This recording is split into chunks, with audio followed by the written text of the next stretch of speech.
আজ বানাবো গন্ধরাজ ভাপা চিকেন। আর সেটা কিনা আপনাদের সাথে শেয়ার করবো না, এটা কোনো সময় হয়?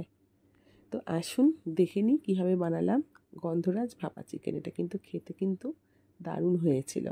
ওর জন্য লাগছে আমাদের মিডিয়াম সাইজ চিকেনটাকে ভালো করে ফ্রেশ করে নিয়ে একটা টিফিন বক্সের মধ্যে নিয়ে নেব। এর মধ্যে দিয়ে দেব কিন্তু 2খানা গন্ধলেবুর রস।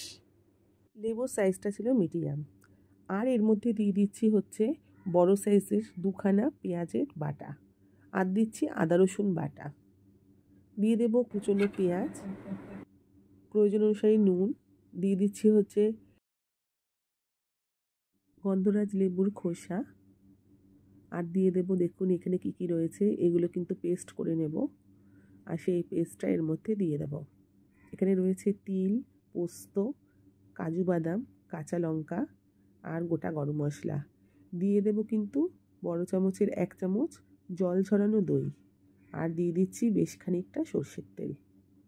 খুব ভালো করে মশলা সমেত মাখিয়ে নেব চিকেনটাকে।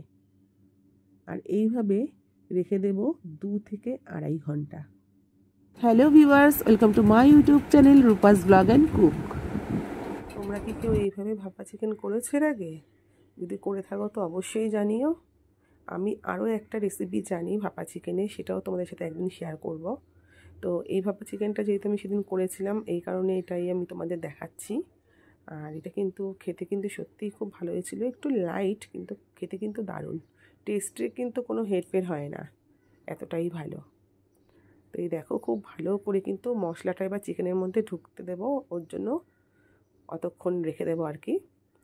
তারপর কি করব, এর মধ্যে আমি ওপর থেকে একটু মোটা মোটা করে গোল গোল করে গন্ধলেবু কেটে রাখবো, সেটা দিয়ে দেব। আর কাঁচা লঙ্কা দিয়ে দিলাম বেশ কয়েকটা। এবার ঢাকা লাগিয়ে দেব। 2-3 ঘন্টা পর আমি জল গরম হতে দেব। তারপর টিফিন বক্সটা বসিয়ে দিয়ে আমি 1.5 ঘন্টা এইভাবে রেখে দেব।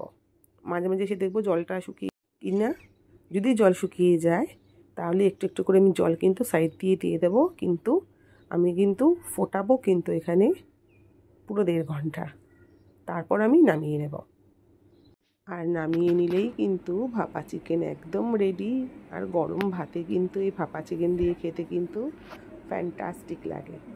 তো ভিডিওটা দেখে লাইক, শেয়ার, কমেন্ট করতে একদম ভুলবেন না। সঙ্গে থাকবেন সাবস্ক্রাইব করে।